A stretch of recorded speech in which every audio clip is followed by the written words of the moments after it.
Assalamualaikum warahmatullahi wabarakatuh. Salam sejahtera untuk kita semua. Hari ini kita kembali bertemu di perkuliahan Hukum Perlindungan Saksi dan Korban pada materi formulasi perlindungan hukum saksi dan korban tindak pidana dalam sistem peraturan di Indonesia. Ya, rekan-rekan semua,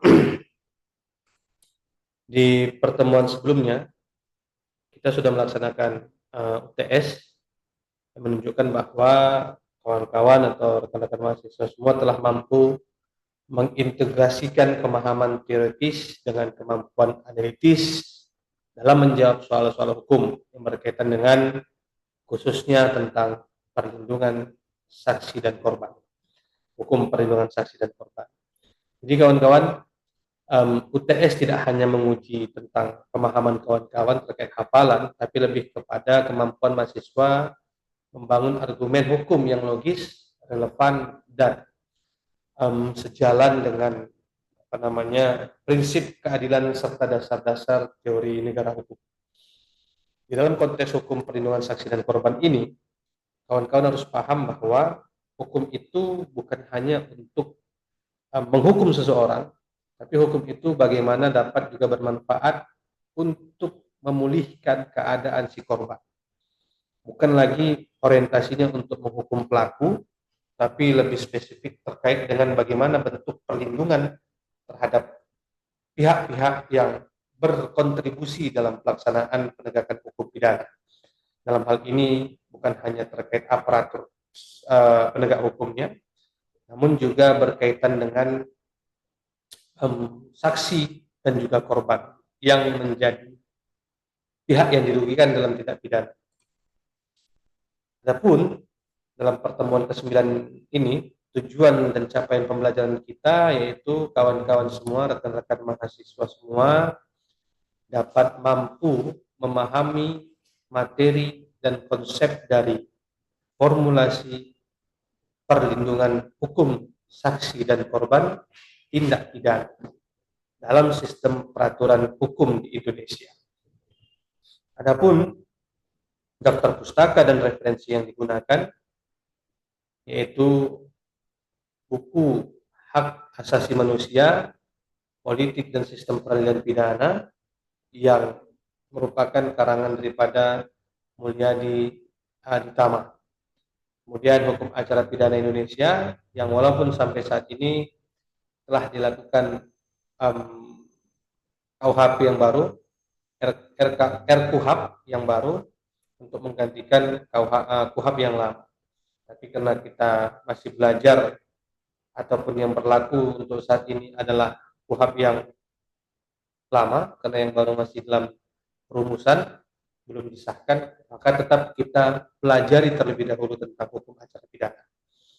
Kemudian Undang-Undang Nomor 13 Tahun 2006 tentang perlindungan saksi dan korban sebagaimana telah diubah dari di Undang-Undang Nomor 31 Tahun 2014 tentang perlindungan saksi dan korban.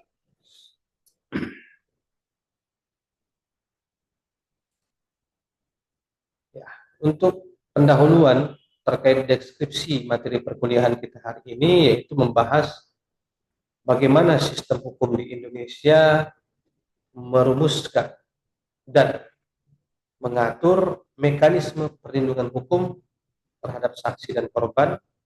Dalam hal ini saksi dan korban tindak pidana secara normatif, institusional, dan fungsional. Pembahasan berfokus pada evolusi pengaturan perlindungan saksi dan korban sejak diberlakukannya Undang-Undang Nomor 13 Tahun 2006 yang kemudian diperbaharui melalui Undang-Undang Nomor 31 Tahun 2014 sebagai dasar hukum utama dalam sistem perlindungan saksi dan korban. Adapun landasan yuridis terkait perkuliahan ataupun materi kita hari ini, kita membahas tentang yang pertama itu perlindungan saksi maupun korban sebagai bagian daripada due proses keadilan substantif, yang mana substansif due proses ini bukan hanya menghukum daripada si pelaku, tapi memberikan perlindungan terhadap si korban serta si saksi dalam pelaksanaan proses penyidikan, serta secara umum proses tindak pidana yang sedang dijalankan. Perlindungan daripada saksi dan korban ini dibutuhkan karena adanya ancaman, tekanan, dan intimidasi. Karena seringkali tindak pidana yang akhir daripada putusannya menghukum seseorang sehingga orang yang diduga melakukan tindak pidana tersebut berupaya untuk terhindar daripada pemidanaan sehingga sering ditemukan melakukan ancaman, tekanan, dan intimidasi terhadap dua pihak. Yang pertama, pihak saksi maupun korban. Begitu. Sehingga dapat mengabulkan suatu peristiwa pidana yang bertujuan untuk tidak mendudukkan suatu perkara pidana sebagaimana mestinya. Terkadang itu yang menjadi tujuan daripada si pelaku. Adapun payung hukum dalam persoalan perlindungan saksi dan korban ini merujuk kepada KUHP yang sebagaimana merujuk juga Undang-Undang Nomor 13 Tahun 2006 yang telah diperbaharui menjadi Undang-Undang Nomor 31 Tahun 2014 tentang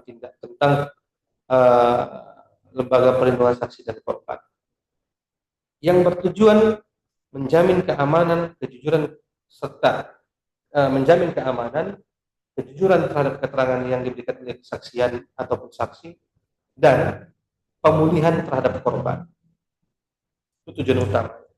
Bukan sekedar untuk memenjarakan si pelaku, tapi menjamin keamanan terhadap si korban dan juga si saksi, serta kejujuran yang disampaikan oleh si saksi dan pemulihan menjadi keadaan seperti semula terhadap si korban.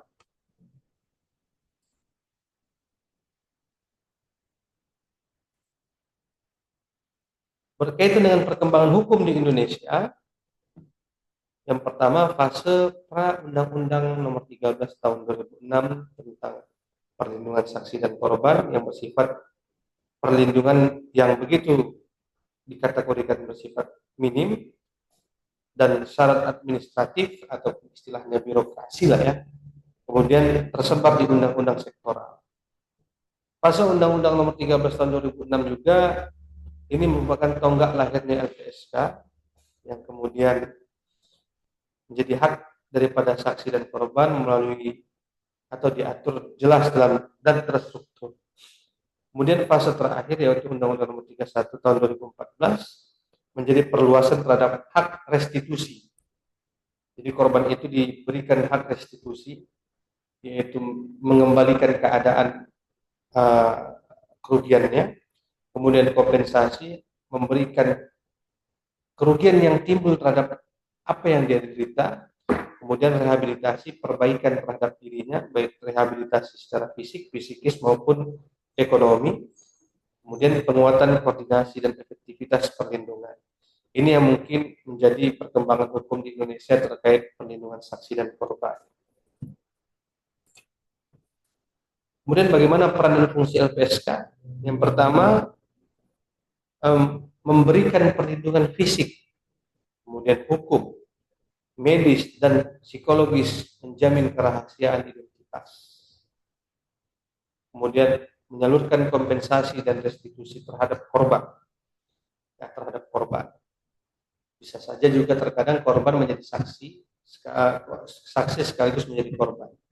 Maka wajiblah menyalurkan kompensasi dan restitusi. Kemudian fungsi daripada lembaga perlindungan saksi dan korban ini yang berikutnya adalah bekerja sama dengan penegak hukum dan lembaga internasional untuk melindungi dan menghindari daripada hal-hal yang dapat mengintimidasi si korban dan si pelaku. Kemudian bagaimana tantangan terhadap hal tersebut? Ya, sudah pasti berkaitan dengan anggaran yang terbatas, kadang koordinasi yang lemah, serta rendahnya kesadaran publik mungkin juga salah satunya ini anggaran terbatas sehingga sosialisasi terhadap lembaga perlindungan saksi dan korban ini menjadi minim. Padahal seharusnya lembaga perlindungan saksi dan korban ini dapat memberikan kontribusi yang cukup besar terhadap korban maupun saksi. Begitu. Nah, seringkali memang korban maupun pelaku dilupakan dalam suatu peristiwa pidana. Padahal si korban inilah yang harusnya lebih diperhatikan daripada menghukum daripada si pelaku.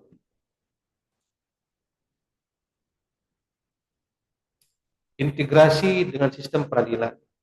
Perlindungan saksi dan korban berkaitan atau di bagian daripada Integrated Criminal Justice System yang membutuhkan koordinasi lintas lembaga, yaitu polisi, jaksa, hakim, maupun LPSK, serta menjamin due process of law dan keadilan substantif. Tanpa perlindungan, saksi takut. Ketika saksi takut, maka kebenaran material sulit untuk dicapai. Sehingga prinsip-prinsip perlindungan terhadap si saksi maupun si korban haruslah memiliki prinsip keadilan, di mana korban harus dapat dipulihkan setara.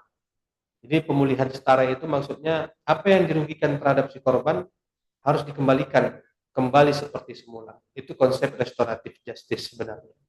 Yaitu si korban harus dipulihkan nama baiknya, dipulihkan keadaan fisiknya, dipulihkan secara psikisnya, kemudian dipulihkan secara ekonomi. Kemudian kemanusiaan, artinya perlakuan beradab dan empati, non-diskriminatif, semua korban setara. Jangan didiskriminatifkan, sementang dia itu adalah korban kekerasan seksual, kemudian didiskriminatifkan, dia anggap memang perempuan ataupun hal perempuan yang tidak baik, padahal bukan. Karena dia menjadi korban, jangan pula keadaan dia sebagai korban kekerasan seksual malah dimanfaatkan. Nah, ini yang terkadang terjadi diskriminatif.